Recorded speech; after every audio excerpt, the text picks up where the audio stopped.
जय श्री कृष्णा, राधे राधे। भगतजनों, आज हम योगिनी एकादशी व्रत कथा सुनेंगे और इसी के साथ हम जानेंगे एकादशी के पारण का समय, एकादशी के प्रारंभ का समय और एकादशी के समाप्ति का समय। एकादशी कब है तथा 5 या फिर 6 कौन सी जुलाई को एकादशी पड़ रही है, यह सभी प्रश्नों के उत्तर हम इस वीडियो में जानेंगे। सर्वप्रथम आप सभी को योगिनी एकादशी की हार्दिक शुभकामनाएं। भगतजनों, हम सभी लोग इस जीवन में सुख और दुख दोनों का अनुभव करते हैं।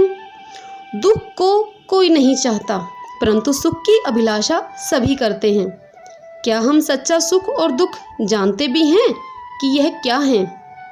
जीवन की सबसे बड़ी समस्याएं हैं जन्म, मृत्यु, जरा और व्याधि, क्योंकि इन सब से कोई बच नहीं सकता। जिस भी जीव ने इस धरा पर जन्म लिया है, उन सब को यह सब से गुजरना होता है। यदि हम भूल गए हैं कि जन्म बड़ा ही कष्टकारी है, तो इसका मतलब यह नहीं है कि जन्म कष्टकारी नहीं है। मृत्यु बड़ी ही दुखदाई है। बुढ़ापा अच्छा नहीं है। व्याधि अर्थात बीमारी भी अच्छी नहीं, दुख अच्छे नहीं। तो भगवान कहते हैं इनका दर्शन करो और इनका समाधान करो। फिर आगे भगवान कहते हैं कि भक्ति करो। इनसे बचने का एकमात्र समाधान यही है, नहीं तो जीव जन्म, मृत्यु, जरा, व्याधि इन चारों में ही उलझ कर रह जाएगा। और भगवान स्वयं इस दुर्लभ भक्ति को पाने का एक अति ही सरल एवं सुंदर उपाय बतलाते हैं। वह है एकादशी व्रत, जो कि हर महीने में 2 बार आती है। महीने की दोनों एकादशियों का व्रत करें तो सर्वोत्तम है। भगतजनों, आषाढ़ मास के कृष्ण पक्ष की एकादशी को योगिनी एकादशी के नाम से जाना जाता है। यह एकादशी तिथि प्रारंभ हो रही है 4 जुलाई 2021 को रात के 7:55 पर। यह एकादशी तिथि प्रारंभ हो रही है 4 जुलाई से और एकादशी तिथि की समाप्ति का समय है 5 जुलाई 2021 को रात के 10:30 बजे। यह एकादशी तिथि की समाप्ति का समय है। भगतजनों, एकादशी तिथि की समाप्ति अर्थात 5 जुलाई 2021 को रात के 10:30 बजे के बाद द्वादशी तिथि लग जाएगी। सभी सामर्थ संप्रदाय में 5 जुलाई को योगिनी एकादशी व्रत रखा जाएगा, परंतु जितने भी वैष्णव संप्रदाय हैं उनमें 6 जुलाई को योगिनी एकादशी व्रत रखेंगे सभी। 6 जुलाई 2021 पक्षवर्धनी महाद्वादशी है। 6 जुलाई को पक्षवर्धनी महाद्वादशी को मनोरथ पूर्णी द्वादशी भी कहा जाता है। आइए जानते हैं कि यह पक्षवर्धनी महाद्वादशी क्या है।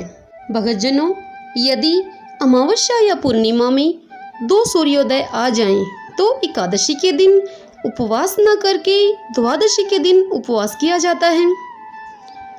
5 और 6 दोनों दिन ही व्रत करना सर्वोत्तम है। सामर्थ संप्रदाय 5 जुलाई को और 6 जुलाई को वैष्णव संप्रदाय के लोग व्रत करेंगे। जो लोग सोमवार अर्थात 5 जुलाई 2021 को व्रत करेंगे, वो लोग अपने व्रत का पारण 6 जुलाई सुबह 5:29 से 8:16 के बीच में करेंगे। और जो लोग मंगलवार को अर्थात 6 जुलाई 2021 को अपना योगिनी एकादशी व्रत करेंगे, वो लोग अपने व्रत का पारण 7 जुलाई को सुबह 5:29 से 10:07 के बीच में अपने व्रत का पारण करेंगे। आषाढ़ मास की कृष्ण पक्ष की एकादशी को योगिनी एकादशी कहा जाता है। इस एकादशी के व्रत में भगवान नारायण की मूर्ति को गंगा जल से स्नान कराकर भोग लगाकर पुष्प दीप से आरती की जाती है। इस व्रत में गरीब ब्राह्मणों को दान देना चाहिए। इस व्रत के प्रभाव से पीपल का वृक्ष काटने के पाप का भी विनाश हो जाता है और स्वर्ग लोक की प्राप्ति होती है। भगतजनों, किसी भी व्रत को कर लेने से और उस दिन आहार छोड़ देने मात्र से उस व्रत का पूर्ण फल नहीं मिलता है। हमें व्रत को धारण करने से पहले उसके विधान को समझना एवं विधान का पालन करना अति ही आवश्यक है। और इसी प्रकार एकादशी का व्रत करने के विधान का भी हमें पूर्ण रूप से पालन करना चाहिए। पूरे दिन भर ओम नमो भगवते वासुदेवाय मंत्र को मन से मनन करते रहें, बोलते रहें।